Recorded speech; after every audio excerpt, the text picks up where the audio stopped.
Hello my dear students, welcome back to this channel. और आज की वीडियो लेक्चर में हम डिस्कस करने वाले हैं that how to measure the connectivity of electrolytic solution with the help of Wheatstone bridge. तो चलिए देखते हैं कि आज के लेक्चर में आपको क्या नया सीखने को मिलेगा। तो यहाँ पे जो फर्स्ट लाइन देके रखी है, पहले तो उसको अंडरस्टैंड करते हैं। The connectance or the connectivity of electrolytic solution depends upon, मतलब कि जब भी आप किसी इलेक्ट्रोलिटिक सॉल्यूशन की कनेक्टेंस या फिर कनेक्टिविटी कैलकुलेट करेंगे तो उसके वो कुछ फैक्टर्स के ऊपर डिपेंड करती है। जैसे कि number one, nature of electrolyte. जो भी आपने वहां पे लिया है इलेक्ट्रोलाइट, उसका नेचर क्या है। सेकंड, कि जो इलेक्ट्रोलाइट हमने लेके रखा है जब वो डिसोशिएट होगा सॉल्वेंट के अंदर तो उसके जो आयंस की फॉर्मेशन होगी, तो जो आयंस है उनका साइज क्या होगा और आयंस की सॉल्वेशन कैपेसिटी क्या होगी। नेक्स्ट पॉइंट रहेगा कि जो सॉल्वेंट ले रहे हैं हम, जिसके अंदर की आपको इलेक्ट्रोलाइट डालना है, उस सॉल्वेंट का क्या नेचर है और क्या वो सॉल्वेंट जो है उसकी जो विस्कोसिटी है वो इतनी है कि वो आयंस को अपने थ्रू मूव करवा पाएगा। और नेक्स्ट रहेगा कंसंट्रेशन ऑफ इलेक्ट्रोलाइट। हमने ऑलरेडी ये डिस्कस किया था कि अगर आपका कोई इलेक्ट्रोलाइट बहुत कंसंट्रेटेड रहेगा तो उसका जो कापा होगा वो भी हाई रहेगा। अगर डाइल्यूट रहेगा तो उसका जो कापा है वो भी कम होगा। मतलब कि जो कनेक्टिविटी है that is directly proportional to the concentration of electrolyte. And last point रहेगा टेम्परेचर, कि जो हमारा इलेक्ट्रोलाइटिक कंडक्टेंस है that is directly proportional to temperature. अगर टेम्परेचर आप राइज करोगे तो जो कंडक्टेंस है वो भी क्या होगा बेटा, राइज करेगा। तो ये फैक्टर्स हैं जब भी हमने किसी सॉल्यूशन का, आयनिक सॉल्यूशन का कंडक्टेंस कैलकुलेट करना है तो ये फैक्टर्स हमें ध्यान में रखने हैं। चलिए आगे चलते हैं।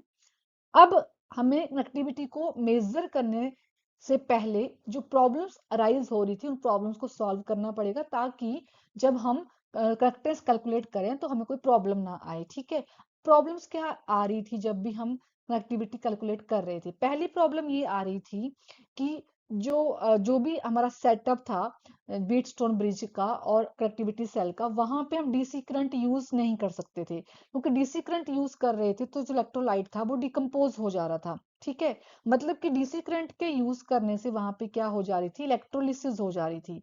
तो हमें इलेक्ट्रोलिसिस नहीं करवानी है। क्यों नहीं करवानी है? क्योंकि इलेक्ट्रोलिसिस करवाएंगे तो आयंस जो होंगे वहां पे वो कांस्टेंट नहीं होंगे। ठीक है, आयंस जो है वो कांस्टेंट नहीं होंगे, तो वहां पे जो कनेक्टिविटी होगी वो भी कांस्टेंट नहीं होगी। तो हमें क्या चाहिए, हमें ये चाहिए कि जो कनेक्टिविटी है वो क्या हो, कांस्टेंट हो, है ना। तो यहाँ पे ये पॉइंट आपको याद रखना है कि डीसी करंट फ्लो नहीं करवाना है। डीसी करंट फ्लो करवाएंगे तो वहां पे क्या हो जाएगा, इलेक्ट्रोलिसिस हो जाएगी।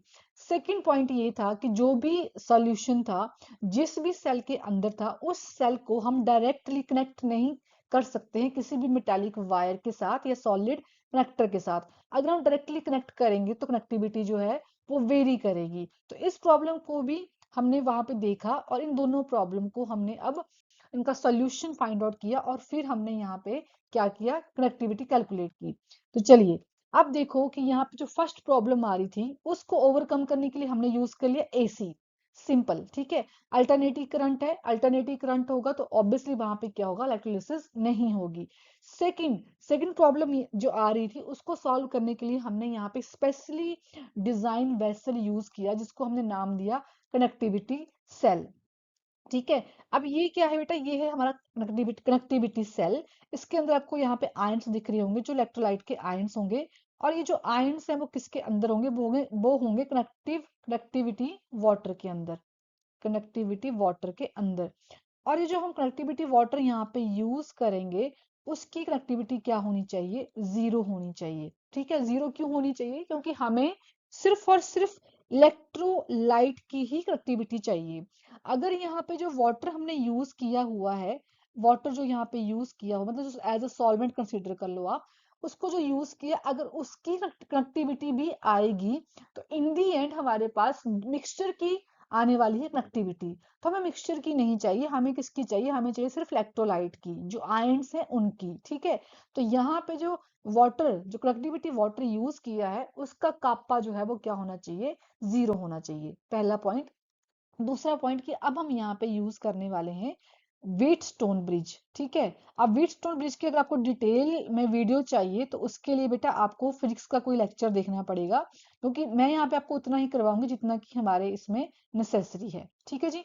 तो अब हम व्हीटस्टोन ब्रिज का स्ट्रक्चर या डायग्राम ड्रॉ कर लेते हैं, किस तरीके से रहेगी वो। अगर आप लोगों ने फिजिक्स में ये टॉपिक नहीं किया है तो आप थोड़ा सा वहां पे ध्यान दीजिएगा इस टॉपिक के ऊपर, क्योंकि इंपॉर्टेंट टॉपिक है ये आपका फिजिक्स में भी। ठीक है, तो यहाँ पे है आपके पास resistance, that is R3, R4, R1 and R2। इसको हमने इस तरीके से कनेक्ट करके रखा है एसी करंट के साथ। दिस इज एसी करंट जो हम बात कर रहे थे उसकी, इस तरीके से।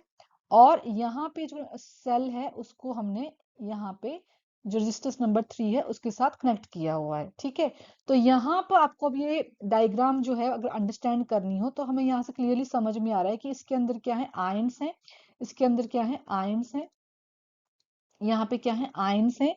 और यहाँ पे हमने सेटअप किया है कि हमें इजिली इसकी इस यहाँ पे जो सॉल्यूशन है, जो आयनिक सॉल्यूशन है, आयनिक कंपाउंड है, उसकी हमें क्या पता लगे, कनेक्टिविटी पता लगे। अब वो कैसे पता चलेगी, क्योंकि यहाँ पे तो हमें सिर्फ क्या दिख रहा है, यहाँ पे तो हमें सिर्फ रेजिस्टेंस दिख रहे हैं। और बेटा देखो यहाँ पे जो R1 और R2 की R4 है, इनको आप कीप ऑन चेंजिंग, मतलब आप इनको चेंज कर सकते हो, क्योंकि चेंज करोगे तो गैल्वेनोमीटर में जो डिफ्लेक्शन है वो नहीं आएगी। गैल्वेनोमीटर में डिफ्लेक्शन का मतलब है कि करंट फ्लो नहीं होगा, यहाँ से करंट फ्लो नहीं होगा आपका यहाँ से। ठीक है, तो हमें ये चाहिए करंट फ्लो ना हो, तो इसलिए हम यहाँ पे R1 और R2 और R4 जो है उनको चेंज कर सकते हैं, फिक्स नहीं है ये। और दूसरा कि ये नोन भी रहेंगे आपके पास, नोन रेजिस्टेंस रहेंगे ये, नोन रेजिस्टेंस।